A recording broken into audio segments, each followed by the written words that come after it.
کوئی کچھ بھی کہہ سکتا ہے، یہ تو ہمارا اپنا ڈیسیجن ہے کہ ہم نے کیا کرنا ہے اور کیا نہیں کرنا. اصل ایشو تو یہ ہے کہ ہم نے کیا چیز ریز کی ہے. ہم نے ان کو ایک چیز باقاعدہ طور پہ بتائی. He wanted to talk about the district courts reforms. میں کہا اس کو چھوڑیں آپ نیچے ڈسٹرکٹ کورٹ ریفارمس کو. آپ یہ دیکھیں کہ اوپر اعلیٰ عدلیہ کے ججز جو ہیں وہ انصاف مانگ رہے ہیں. پہلے آپ ان کے معاملات جو ہیں اس کو آپ حل کرنے کی کوشش کریں. دوسری طرف ہم نے بڑا واضح کہا کہ عمران خان صاحب سے پہلے آنے والے 5 وزرائے اعظم جن کے ٹرائل ہوئے ہیں وہ اوپن کورٹس میں ہوئے ہیں. ہمارے جو قائد ہیں ان کا ٹرائل آپ جیل کے اندر کر رہے ہیں. کیوں یہ ڈسکریمنیشن ہے؟ اور جیل کے بھی حالات یہ ہیں کہ جج کا جو ہے وہ کورٹ پہ کنٹرول نہیں ہے. کبھی روز وکیل بے عزت ہو رہے ہیں، روز ذلیل ہو رہے ہیں. سیکنڈلی کلائنٹ کا اور وکلا کا ایک پریولیج ہے. جب وہ آپس میں کنسلٹیشن کرتے ہیں تو کوئی بائی لا کوئی کھڑا نہیں ہو سکتا. پولیس والے بیچ میں کھڑے ہیں، اداروں والے بیچ میں کھڑے ہیں. مطلب ہے کوئی مشورہ ہو رہا ہے، کیا ہو رہا ہے، یہ بڑا آپ کو پتا ہے یہ بڑا ہی سینسٹیو اور وہ ہوتا ہے. قانون میں ہے کہ کوئی بیچ میں نہیں آ سکتا، بٹ نہیں.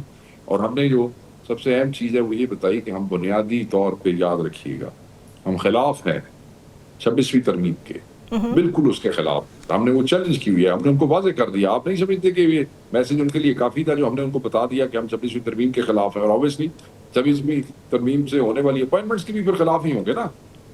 اور ججز کے ساتھ کھڑے ہیں جو اپنا حق مانگ رہے ہیں. اور 9 مئی سے لے کے 8 فروری سے لے کے 26 تک وہ قتال اینڈ کسٹوڈیل ٹارچرز اینڈ کس طرح پارلیمنٹیرینز اٹھائے جا رہے ہیں، کس طرح ان کے گھر توڑے جا رہے ہیں، کس طرح کیسز بنائے جا رہے ہیں، کس طرح ضمانتوں کے لیے جو ہمارے لوگ اپلائی کرتے ہیں ان کے کیسز لگتے نہیں ہیں عدالتوں میں.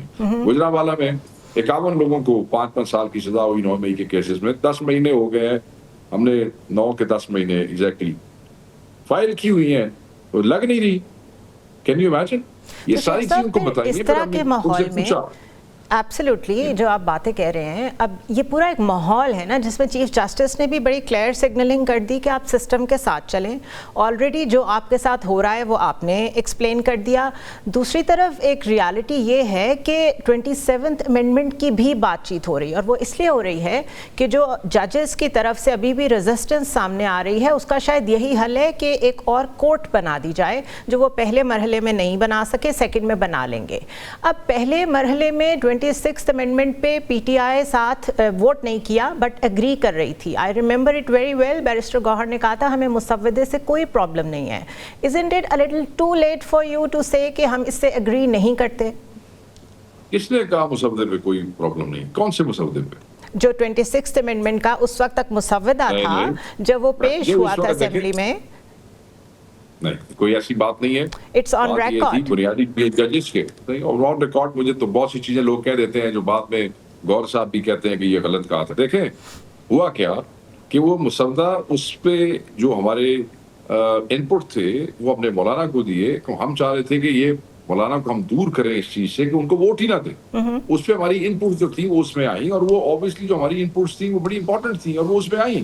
مگر جو سب سے اہم ان پٹ تھی وہ ججز کے حوالے سے تھی، اس کا کوئی خیال نہیں کیا گیا. وہی بنیادی وہ تھی. جب وہی پوری نہیں ہوئی تو بعد میں چاہے مسودہ ادھر سے لکھیں ادھر لکھیں، کیا فرق پڑتا ہے؟ Fair enough. آپ کو یہ کسی نے بتایا کہ ہم نے 26ویں ترمیم چیلنج کی ہوئی ہے؟ نہیں، دس آئی نو. بٹ میں آپ کو ویسے کلیئر کر دوں کہ why I am saying this because I was doing the live transmission that night جس دن یہ پاس ہو رہی تھی. اور اندر جانے سے پہلے، اسمبلی میں جانے سے پہلے بیرسٹر گوہر اور فضل الرحمان صاحب اکٹھے کھڑے ہوئے تھے اور انہوں نے کہا تھا ہم بوائے کاٹ کر رہے ہیں. بہرحال ابھی تک سلسلہ جیسے چلا ہے وہ بڑے اچھے طریقے سے چلا ہے، ہمیں مسودے پہ کوئی پرابلم نہیں ہے. اینڈ آف کورس جیسے کہ آپ کہہ رہے ہیں کہ بعد میں کہا ہوگا انہوں نے کہ نہیں یہ غلط اسٹیٹمنٹ تھی، سو آئی بائی دیٹ. بٹ اب مجھے یہ بتائیں کہ اس کو رول بیک کرنا کیسے ممکن ہے؟ یہ تو unless there is a new parliament اور اس پارلیمنٹ میں بھی وہ لوگ ہوں جو سمجھتے ہوں کہ 26ویں ترمیم غلط ہوئی ہے، کیونکہ یہ والا جوڈیشل سیٹ اپ تو نہیں سنے گا اس کے خلاف کوئی بھی بات. دیکھیں پہلی بات تو یہ ہے کہ ہم نے اسی لیے جو گرینڈ اپوزیشن الائنس جو ہے وہ پرپوز کیا ہے اور جس حوالے سے اتفاق ہوا، اور اس کا اتفاق سے جو اعلامیہ آیا ہے وہ اعلامیہ یہی کہتا ہے کہ fresh election under the fair and free جو ہے وہ الیکشن کمیشن، فریش الیکشن ہو اور اس کے بعد ہر کسی کو اپنا پتہ لگ جائے، انڈیپینڈنٹ ہو، اس کے اندر مداخلت نہ ہو جو ایسے پہلے ہوئی ہے. ان سب چیزوں کے لیے پھر ایفرٹ کرنی پڑتی ہے، اسٹرگل ہوتی ہے، جدوجہد ہوتی ہے.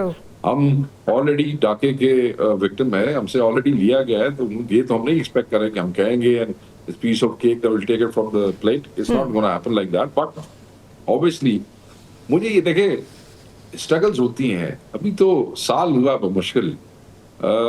لوگ یہ سمجھتے ہیں کہ بس مطلب ہے کہ انڈوں میں مرغی بٹھائے اور چوزے نکال لیں. یہ ممکن نہیں ہوتا. جب اس قسم کی بالکل بالکل آپ ٹھیک کہہ رہے ہیں.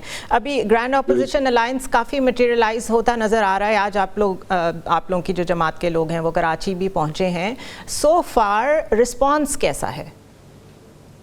آپ دیکھیں کراچی میں تو آپ نے دیکھا کہ وہ جہاں جہاں گئے بڑا اوور ویلمنگ قسم کا رسپانس ہے.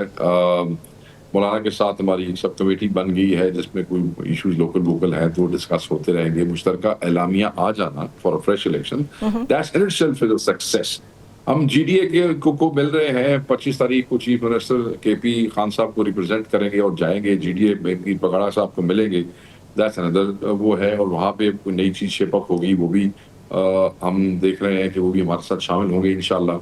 اور جماعت اسلامی کی طرف ہمارا وقت گیا تھا. but I think we need to put a little bit more work into it. تو اور دفعہ کچھ قائل کریں گے تو دیکھیں قائل کرنے والی بات ہے نا.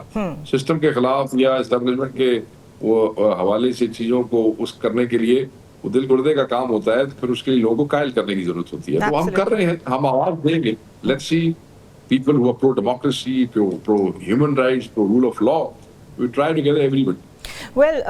جو ہم ہسٹوریکلی تھوڑا سا دیکھیں اگر پاکستان میں جو الائنسز ہیں ایک تو وہ الائنسز بنتے ہی اس لیے رہے ہیں کہ جب گورنمنٹس گرانی ہوتی تھیں اور وہ کامیاب تبھی ہوئے جب ان کو اسٹیبلشمنٹ کی سپورٹ حاصل تھی. سو یہ تھوڑا سا اپ ہل ٹاسک ہے. This is going to be the first time in Pakistan اگر آپ لوگ کوئی great mobilization towards the fresh elections میں کامیاب ہو جاتے ہیں.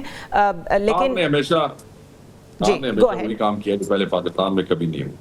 کوئی وزیر اعظم جو تھا وہ اس طریقے سے عدم اعتماد سے نہیں تھا گیا. خان کے ساتھ یہ ہوا. کوئی بالکل وہ بھی پہلی دفعہ بڑا ڈاکہ نہیں پڑا. وہ پہلی دفعہ ہوا. پھر کوئی ایسی پارٹی نہیں تھی جس نے اتنی وائبرنٹ قسم کی ایجیٹیشن جو ہے وہ زندہ رکھی. For it's been more than a year they have been subject to the extreme violence and extreme torture but they are still protesting. یہ بھی پاکستان میں پہلی دفعہ ہو. تو بہت سارے کام پاکستان میں پہلی دفعہ ہو رہے ہیں. اللہ خیر کرے. آف کورس فیوچر کا تو کوئی نہیں کچھ کہہ سکتا. یہ بتائیے کہ رمضان کے بعد کال کا کہا گیا تھا کہ پی ٹی آئی ایک دفعہ پھر کال دے گی. سو وہ کال اس کے ساتھ ٹیگڈ ہے گرینڈ الائنس کے ساتھ کہ وہ آپ لوگوں نے سیپریٹلی پلان کی ہوئی ہے؟ دیکھیں جی وہ جو پہلا میسج خان صاحب کی طرف سے آیا وہ تو ٹیگڈ ہے. بالکل. وہ لوگ اس کو پتہ نہیں کیوں بھول جاتے ہیں. بٹ اگر خان صاحب کہتے ہیں کہ ٹیگ نہیں ہے تو تیاری پی ٹی آئی کی پوری ہے.